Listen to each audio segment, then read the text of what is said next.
Stand clear of the closing doors, please.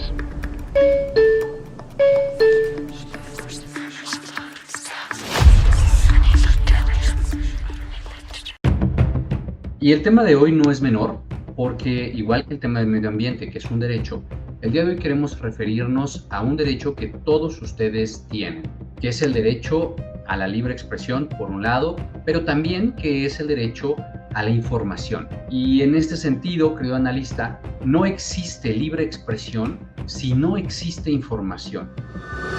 Estos controles que quieren hacer en la era digital los quieren utilizar para controlar el debate, los quieren utilizar para amedrentar a los medios de comunicación. La expresión de López Obrador de las benditas redes sociales, porque no las podían controlar, ahora quieren hacer una actualización de un modelo en la era digital que permita, con la amenaza de bajar el switch o bajar las plataformas, porque no les gusta el discurso, no les gusta la narrativa.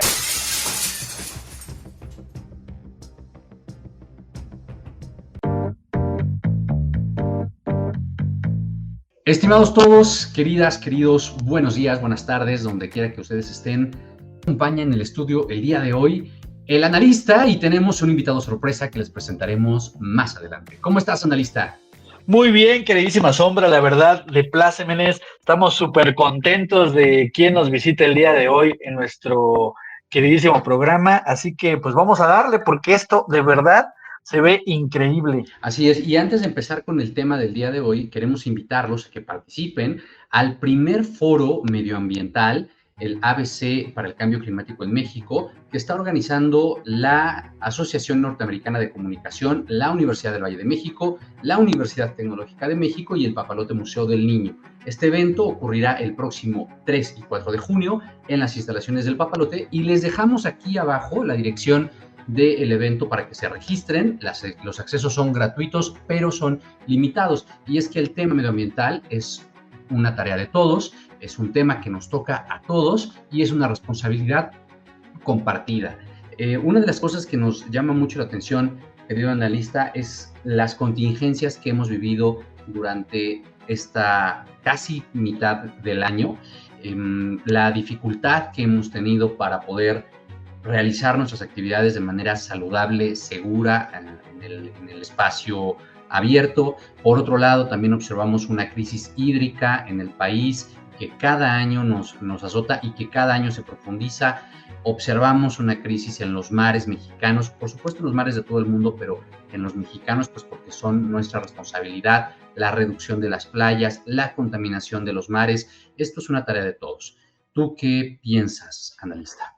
Pues la verdad hay que acordarnos de programas pasados donde justamente hablábamos de este tema, ¿no? Que México es uno de los 10 países con mayor diversidad a nivel mundial y no puede ser que estemos teniendo estos problemas de contaminación que nos están aquejando a todos. La realidad es que tenemos mucho para hacer de este país grande lo que se debe y creo que tenemos todos los elementos para eso. Por eso seguimos invitándolos a este foro que se presentará en el mes de junio.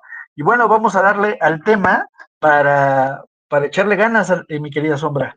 Y el tema de hoy no es menor, porque igual que el tema del medio ambiente, que es un derecho, el día de hoy queremos referirnos a un derecho que todos ustedes tienen, que es el derecho a la libre expresión, por un lado, pero también que es el derecho a la información.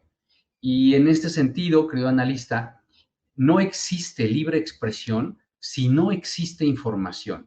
Y aquí hay una triada de derechos que vale la pena explicar. De hecho, que es el derecho a la información, no se circunscribe, no se acota, no se reduce únicamente a tener el derecho de ir a pedir información al Estado o a cualquier otra entidad, ¿no? Particularmente el Estado, pues porque formamos parte de esta nación y el Estado es el garante de las libertades que nosotros tenemos como ciudadanos, sino también implica el derecho a recibir esta información. Y el ciudadano o los mexicanos recibimos información de múltiples fuentes, por supuesto del Estado, pero también de los medios de comunicación. Y esta información que se recibe permite acceder a otros derechos. Por eso el derecho a la información se considera un derecho llave o un derecho bisagra, porque permite que accedas a otro derecho o a otros derechos, igual que el derecho a la educación. O sea, la educación no solo es un derecho valioso por sí mismo, sino que además es valioso debido a que garantiza o permite la ejecución de otros tipos de derecho. ¿Qué opinas al respecto? Pues, por supuesto, querida Sombra, hay que recordar que el artículo 6 y 7 de la Constitución Política de los Estados Unidos Mexicanos nos da el derecho a expresar ideas sin censura previa. Es decir, puedes, hablando de decir, escribir, postear, gritar tus ideas sin que te obliguen a pedir permiso o te bloqueen antes de hablar. Y eso es de lo que se va a tratar un poquito este programa. Vamos a hablar de ese tema, que el por qué la importancia de poder expresar tus ideas, de no censurarnos. Si me imagínense, el día de mañana ya nuestro programa ya no podríamos estarlo escuchando. Así que de eso es lo que vamos a intentar platicarles un poquito el día de hoy. Es correcto. Y estamos, bueno, ya es que ya lo estamos haciendo ahora mismo, ¿no? Estamos ya platicando de este tema. Usted que nos está escuchando tiene una serie de derechos garantizados que ha costado mucho trabajo, mucho esfuerzo, mucho tiempo consolidar. Pero vamos a poner un ejemplo claro, contundente, tangible de uno de estos derechos. El derecho a la correcta alimentación. Tener que comer en su casa no solo es un producto de su esfuerzo, que sí lo es, sino también es un producto de la disponibilidad de determinados alimentos que llegan a su mercado local. Y esto atraviesa por una compleja cadena de distribución que está rodeada de derechos y obligaciones. Por otro lado, para que usted pueda intercambiar esos alimentos por dinero que usted lleva cuando va al tianguis o cuando va al súper o cuando va a hacer sus compras semanales, tiene que trabajar para que pueda generar ese recurso. Y ahí viene otro derecho, que es el derecho al trabajo. Pero ¿qué pasaría si usted no sabe que existe un espacio donde pueda trabajar? Es más, ni siquiera conoce la gama de posibilidades de empleabilidad que su comunidad, su país, su estado le ofrece.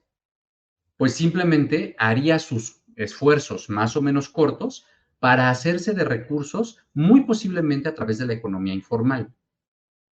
Y eso le pega a su capacidad de allegarse de determinadas seguridades, en este caso la seguridad alimenticia. ¿Y esto qué tiene que ver con la libertad de expresión? Me dirá alguien que escucha, porque usted me dijo que iba a platicarme de la libertad de expresión, ¿verdad? Bueno, pues ahí le va. ¿Cómo se enteran de las cosas que ocurren en su comunidad? ¿Usted cómo conoce lo que ocurre en su estado? Porque a lo mejor me puede decir, pues es que yo me entero por el chisme de la vecina y entonces platicamos y entonces me cuentan muy bien. Pero esa forma de comunicación nos permite tener acceso a un nivel básico de conocimiento. Pero si usted quiere tener acceso a información más desarrollada, más profunda, seguramente va a ir a su computadora o a su teléfono y va a buscar en Google o en algún otro buscador de su preferencia información del tema que le interesa saber. Y puede ser que la encuentre, pero no la encuentra en cualquier lugar, la encuentra muy probablemente en espacios que son patrocinados por medios de comunicación o que son provistos por medios de comunicación. Entonces, si usted quiere saber un día qué día no circula, pues puede esperar a que la CAME lo publique, pero si usted no estuvo al tanto de las noticias ese día, pues seguramente habrá otros medios de comunicación que comuniquen todas estas acciones. Y la ley que se recibió en el Senado hace un par de semanas atenta precisamente contra esta libertad de expresión de los medios de comunicación. Ahorita le estoy dando ejemplos de información práctica, de información de uso cotidiano, dónde comprar mi tarjeta del Metrobús, qué días no circula mi auto, cuándo empiezan las vacaciones de verano, a dónde ir para pasar Semana Santa. Toda esta cantidad de información es información de uso común y cotidiano y es muy valiosa. Sin embargo, hay otro tipo de información que tiene que ver con la calidad de vida que usted merece. Por ejemplo, ¿Cómo puedo acceder a una vivienda a través de un crédito hipotecario? ¿Y cómo saber que el crédito hipotecario es justo? ¿Cómo puedo saber qué está pasando con mi crédito Foviste porque no baja de saldo y cada vez que yo lo consulto debo más, aunque yo he pagado permanentemente? Y en el ISSSTE no me contestan, en el Foviste no me contestan, no me dan información. Pues entonces hay un periodista, hay alguien que hace una investigación y le viene a decir que las tasas que se cobran en los créditos del Foviste son las más altas. Y entonces le explica cómo defenderse de la acción que se está ejerciendo en su perjuicio. ¿A quién no le gusta escuchar esto? Bueno, pues al dueño del negocio. Entonces, este dueño del negocio es el que ha sometido al Senado de la República una iniciativa de ley para regular las plataformas digitales, entre otras tantas cosas más, sobre pretexto de defender la soberanía digital. Y entonces, si el espacio digital es soberano, ¿de quién es esa soberanía? ¿Es suya? ¿Es mía? ¿Es del Estado? ¿Qué representa el Estado? Ese es el cuestionamiento de este programa, analista. Y es que es importantísimo, Sombra, porque hay que considerar que la libertad de expresión no es un lujo ni un favor del gobierno, para empezar, ¿no? Es una de las garantías individuales, las cuales indudablemente tenemos que proteger. Y como bien dices, si no tenemos información de diversas fuentes, de diversas personas, de diversos agentes, ¿cómo vas a tomar decisiones realmente pensadas o que realmente hayas analizado? Te vas a quedar con una sola versión y si te dicen, esto es negro, clarísimo, es negro. Pero si te dicen, oye, es que la sombra no necesariamente es negra, también puede ser blanca. No, es negro porque todo el mundo dice que es negra. Entonces, no tienes elementos para poder comparar, para poder decidir, y eso es lo que se está planteando en esta reforma, que solamente sea una sola voz la que hable y la que pueda decir o no decir lo que está correcto. Y creo que hemos perdido muchas cosas como para perder esto también. ¿Tú qué opinas? Precisamente. Y precisamente creo que aquí vale mucho la pena hacer un acercamiento a esta ley en materia de telecomunicaciones y radiodifusión y recordar que ya existía un marco normativo antes de la existencia de esta ley. O sea, muchos de los ciudadanos y de quienes nos escuchan pueden desconocer que este Estado ya tiene un marco jurídico para prácticamente todo. O sea, este Estado, queridos radioescuchas, no se fundó hace 6 o 10 o 18 o 20 o 50 años. El Estado mexicano tiene un proceso de consolidación añejo. De manera que la explicación de que se requiere una nueva ley de telecomunicaciones no es válida. Por el contrario, tal vez podríamos confirmar, reformar y reforzar principios de la Ley General de Telecomunicaciones que ya existen.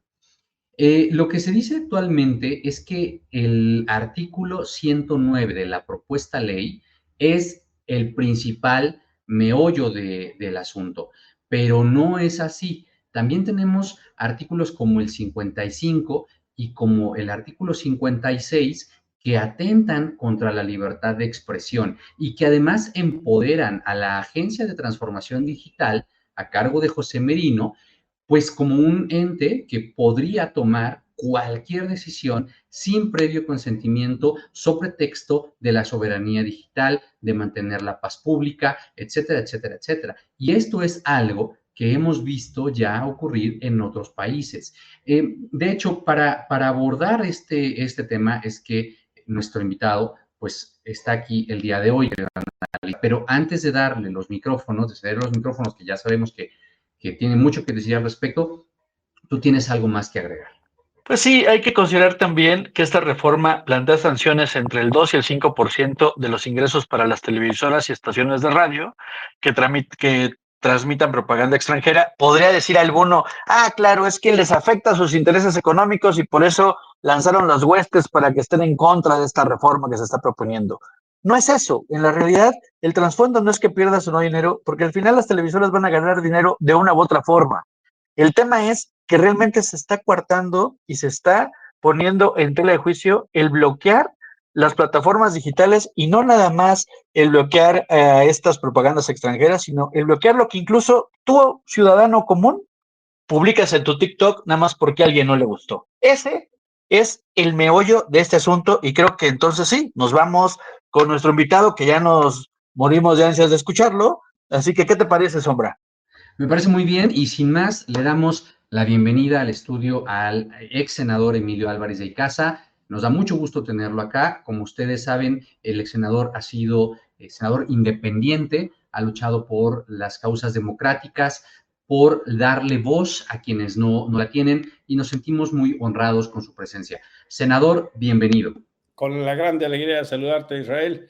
Y ahora sí que buenas noches, buenos días, buenas tardes, según nos vean, ¿no? La maravilla de las redes. La maravilla hasta ahora, la maravilla de las redes y la maravilla de las plataformas digitales que hoy presentan o tienen una amenaza frente a ellos. Y para poder abreviar el tiempo, senador, tenemos 3 preguntas, básicamente, ¿no? La primera, y así dando un poco de contexto, ante la llamada ley censura y la suspensión de su discusión por parte del presidente de la Jucopo, suponemos que ante la reacción que ha causado, ¿puede la industria de la comunicación, desde su perspectiva, tener certidumbre? ¿Y cree usted que midió correctamente el Poder Ejecutivo Federal y el Legislativo el efecto de esta propuesta? Mira, dices bien, tenemos redes sociales hasta ahora, porque hay una propuesta de Morena para poder bajar el switch cuando lo consideren.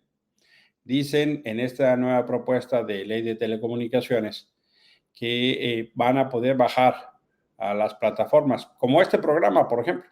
Si consideran incluso que hubo un uso indebido del lenguaje, en una decisión absolutamente discrecional no participaría juez alguno. Una agencia que se está convirtiendo en una expresión del pensamiento soviético autoritario que dirige José Merino, en una decisión unipersonal bajaría, ¿no? Porque no le gusta lo que yo dije en tu entrevista, ¿no? Pero eso puede pasar con bajar Facebook, bajar WhatsApp, bajar Instagram. O sea, el exceso en términos de control del debate público, en términos de nuestra libertad de expresión limitada, es igual a lo que pasa en países como Venezuela, que bajan el switch en ciudades completas, de lo que pasa en lugares como China, que se prohíbe WhatsApp, en lugares como Rusia. Es decir, los regímenes autoritarios son aquellos que quieren apagar las voces de la gente y de la prensa libre cuando la realidad es más fuerte que sus discursos. Y no es que no lo midieran bien, Israel, es que en realidad eso quieren hacer. Dicen que no van a censurar, entonces ¿para qué lo legislan? Dicen que no van a sofocar, entonces ¿por qué no provocan una discusión previa? Dicen que no es su pretensión generar una discusión que afecte libertades que no son una dictadura. Y entonces, ¿por qué no sentaron antes un proceso de discusión? El artículo 109 de esta nueva ley, una propuesta que presentaron a las 10 de la noche y empezaron a discutir a las 10 de la mañana, con 286 artículos, pues es el típico al vaso. Y sí, es por supuesto grave lo del Internet, pero también es muy grave las otras cosas que están contenidas en ella. Esto es solo una parte de la discusión. Quieren regresar al modelo donde el gobierno tenía compañías telefónicas, donde el gobierno controlaba todo, donde amenazas con quitar concesiones, donde con el pretexto del spot que sacó el gobierno de Estados Unidos en México, que tenían claro potencial y facultad para detener, ahora mágicamente ya no lo sacan, pero dicen entonces que hay que regular. Pero lo que quieren regular es un modelo de comunicación que el gobierno tenga todo el control, incluido el control de Internet. Senador, desde su posición, este control ya existe técnicamente a través del marco jurídico que usted señalaba precisamente el viernes. Usted señaló la existencia a través de la Secretaría de Gobernación, de la Dirección General de Radio, Televisión y Cinematografía, pues que regula tanto los contenidos y a través lo que es la COFETEL, que ahora es el IFT, pues que regula la obtención y permanencia de las concesiones. Más allá de estos mecanismos de control, ¿cuáles son las herramientas que el Estado pretende adquirir que no ya tenga? Porque parecería un absurdo que teniendo estas herramientas de control tuviera que mostrarse de una manera tan vulgar para controlar los contenidos en México. Sí, fíjate que efectivamente existen las instituciones y los procedimientos, pero lo que están haciendo es un poco como hicieron en la Unidad de Inteligencia Financiera. Hoy te pueden congelar las cuentas bancarias sin orden de un juez, sin la intervención de un juez, con decisiones absolutamente arbitrarias, que incluso los utilizan para presionar y chantajear a empresarios. En lugar de utilizar esos instrumentos para combatir al narco, para combatir a los que secuestran o a los que cobran derecho de piso, porque pues muchas de esas son operaciones financieras que se pueden rastrear, lo utilizan para amenazar a empresarios, organizaciones civiles, para perseguir a Loret, para perseguir a Amparo Casals, para andar exhibiendo ilegalmente cuentas de opositores, de periodistas, de intelectuales, y no los utilizan para perseguir a los narcos. Y una cosa similar es lo que va a pasar. Estos controles que quieren hacer en la era digital, los quieren utilizar para controlar el debate, los quieren utilizar para amedrentar a los medios de comunicación. La expresión de López Obrador de las benditas redes sociales, porque no las podían controlar, ahora quieren hacer una actualización de un modelo en la era digital que permita, con la amenaza de bajar el switch o bajar las plataformas, porque no les gusta el discurso, no les gusta la narrativa, y no es algo que vaya a pasar, Israel. Antes de que entrara Claudia Sheinbaum a los días actuales, son más de 35 periodistas que han perdido espacio, columnas, ahí está mucha gente, ahí está en los medios públicos, sacaron esta visión que se llamaba, ¿no? Primer Plano, salió Sergio Guayo, José Antonio Crespo, salió Castañeda, salió Krause, salió Azucena Uresti, son más de 35, porque no les gustó y dicen que lo que tiene que pasar es que los medios reflejen la urna, ¿sí? Y entonces, ¿por qué en los medios públicos solo hay gente gubernamental y no hay nadie de otro pensamiento? Son de un cinismo atroz, ¿no? Si fuera cierto lo que dirían, entonces en los medios públicos habría pluralidad, y lo que hoy estamos viendo es una obscena vulgaridad de un control ideológico, y que es la representación de cómo el poder está pudriendo a gente que en algún momento tenía una lucha libertaria, por poner un ejemplo de Genaro Villamil. Ese tipo de control, como el que han hecho en Canal 11, como el que han hecho en los medios públicos, es el que quieren hacer en las plataformas. Quieren tener su propia compañía de televisión, quieren tener la amenaza para todos los medios, de manera tal que regresemos al modelo de comunicación política y social que existían en los tiempos más duros del PRI, cuando el PRI controlaba el periódico, la venta de papel, controlaba las frecuencias, controlaba a los periodistas, y si no, incluso se llegaba a estas condiciones tan dramáticas como las de en su momento en los 80s, de asesinar a periodistas. Ahí está el caso de Zorrilla y otros.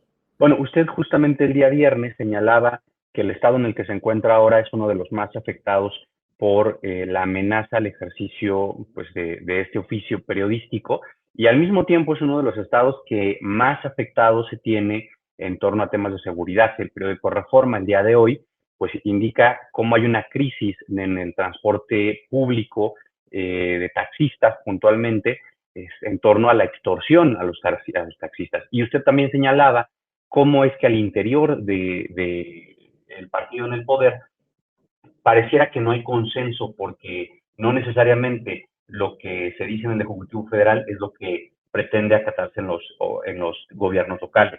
Lo que estamos viendo justo es eso.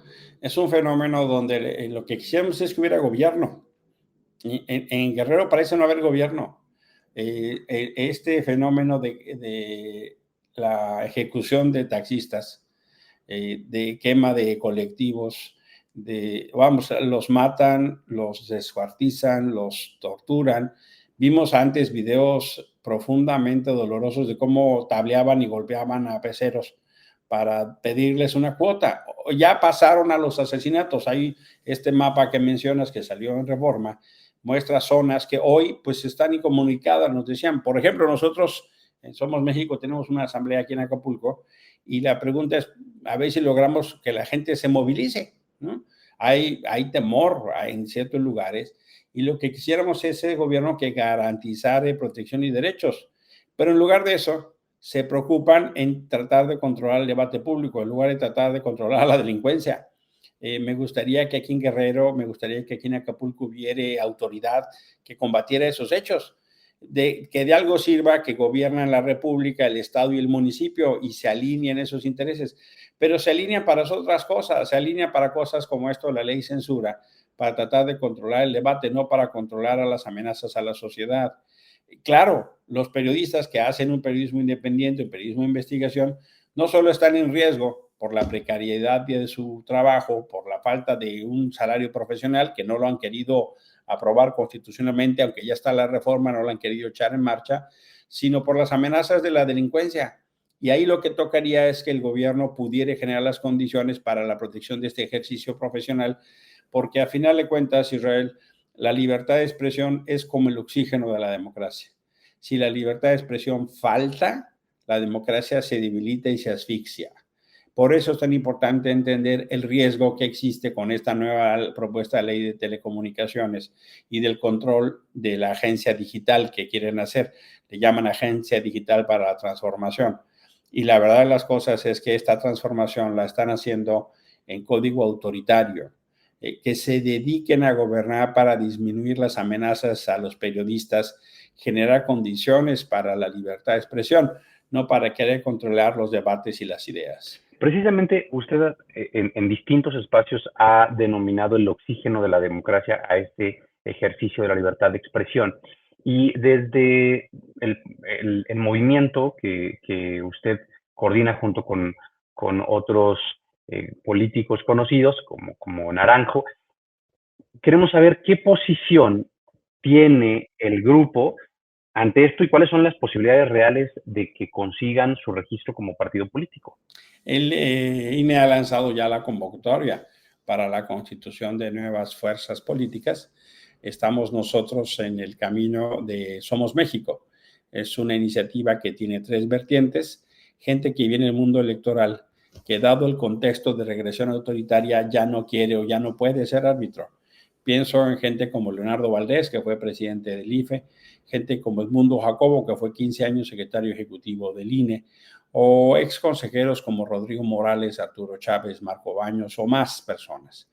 Una segunda vertiente es la vertiente ciudadana, gente que viene de la Marea Rosa, el Frente Cívico Nacional, la Quinientocracia, la organización UNE, Unidos por México y muchas más, gente que viene de organizaciones campesinas como CIUAC, UGOSEM, gente como Macario Esquetino, como José Antonio Crespo. Hay un cosmos ahí de intelectuales y sociedad civil. Y hay una tercera versión que viene gente de la política, como Guadalupe Acosta Naranjo, Cecilia Soto, yo mismo, Fernando Belauzarán, Gustavo Madero, en el ánimo de combinar la legitimidad de las causas ciudadanas con la experiencia del trabajo electoral político. Y eso genere un proyecto de alternativa.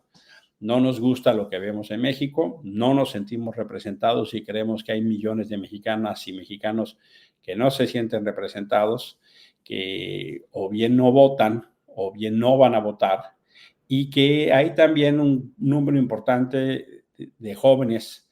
Cada elección hay 2,5 millones de nuevos votantes.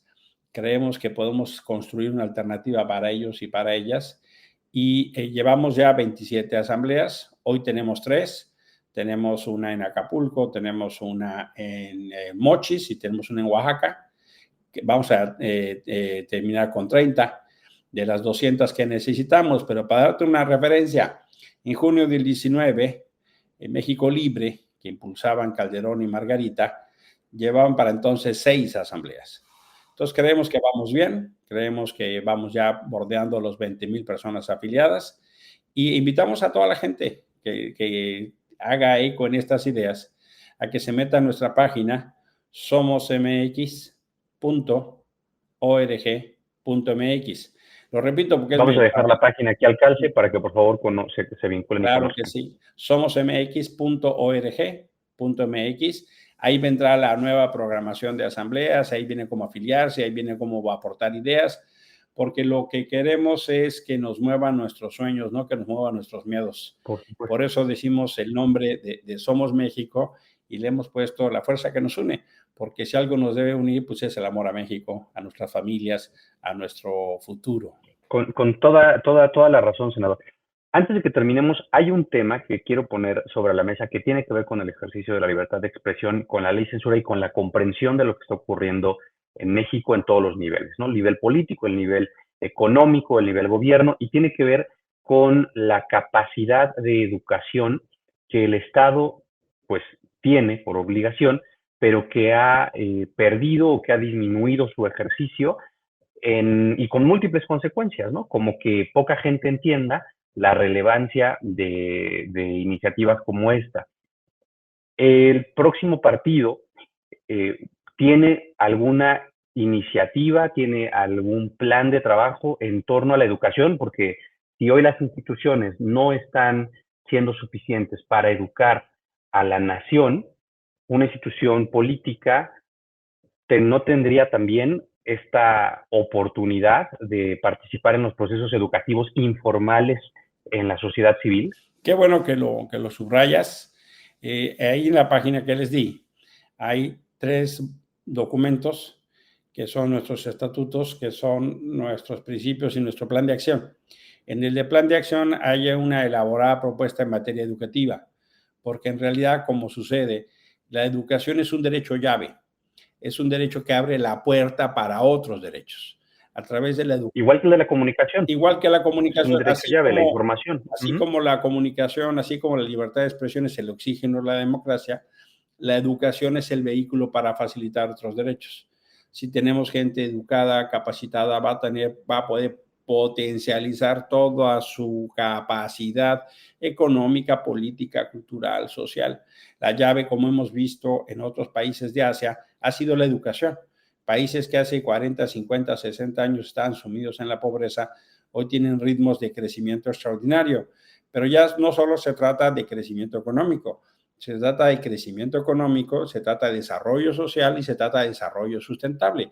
Tenemos que vincular los 3. Es un modelo cuya lógica de formación educativa tiene que ver no solo con buscar el dinero por buscar el dinero, sino eso genere desarrollo social, porque si no nos hacemos cargo de las desigualdades, ahí están entonces la compra de las clientelas, y del desarrollo sustentable, porque si seguimos depredando el planeta, pues no va a haber manera de subsistir. Entonces, este modelo educativo tiene que generar incluso esta noción, pero también entendiendo que niños y niñas deben ser sujetos de un cuidado privilegiado.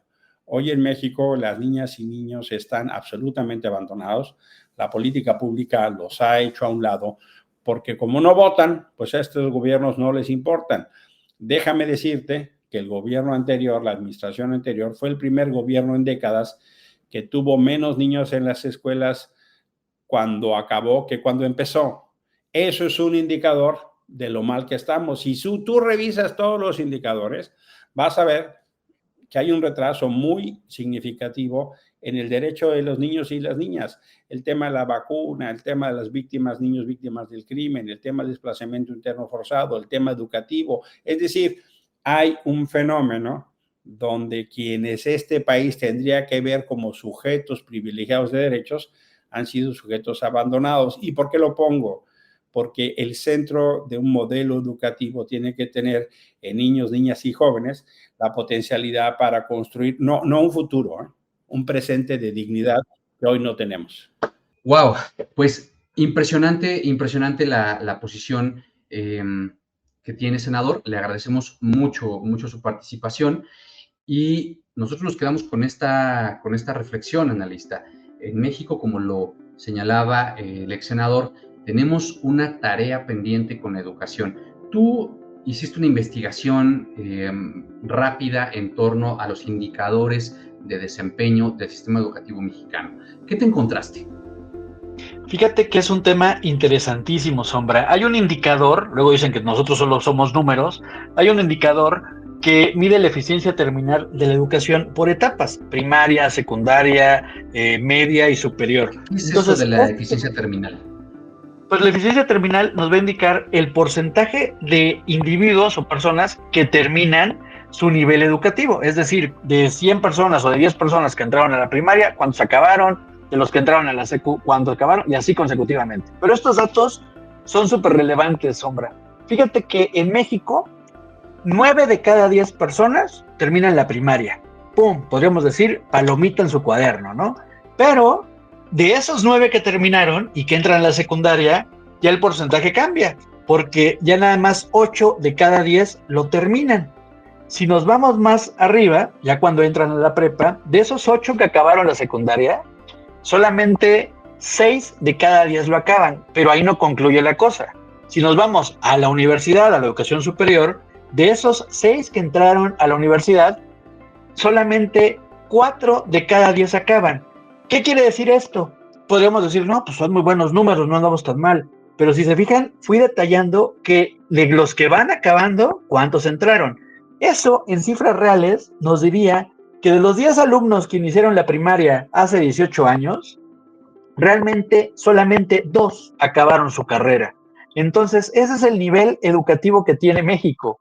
Ahora imagínense que nosotros todavía, aparte de todo eso, les cortemos la libertad de pensar a estos niños y entonces van a ser niños que no van a poder ni siquiera poder reclamar a un profesor cómo está su materia, debatir, solamente se van a dedicar a memorizar, no van a poder decir nada por miedo a que se burlen de ellos. Argumentar con lógica, no van a poder generar un pensamiento crítico propio y más aún, los derechos que hemos ganado como sociedad a lo largo de estos 100 años como país, como país independiente tenemos más, pero de estos 100 años como país que ha ido consolidando instituciones, pues ustedes acuérdense que derecho que no es comunicado es un derecho olvidado.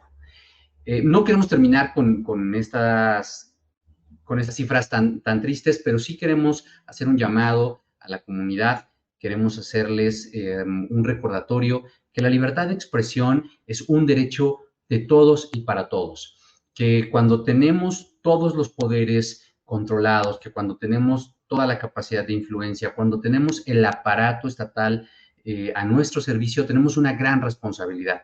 Y la gran responsabilidad es lograr que cada uno de los ciudadanos tenga la mejor calidad de vida posible, que pueda tener acceso a las instituciones en las mejores condiciones posibles.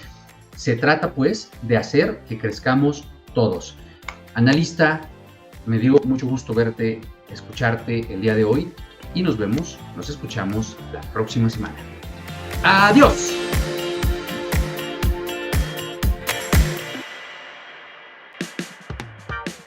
Esto fue ANCOP Radio, un podcast de la Asociación Norteamericana de Comunicación y Publicidad.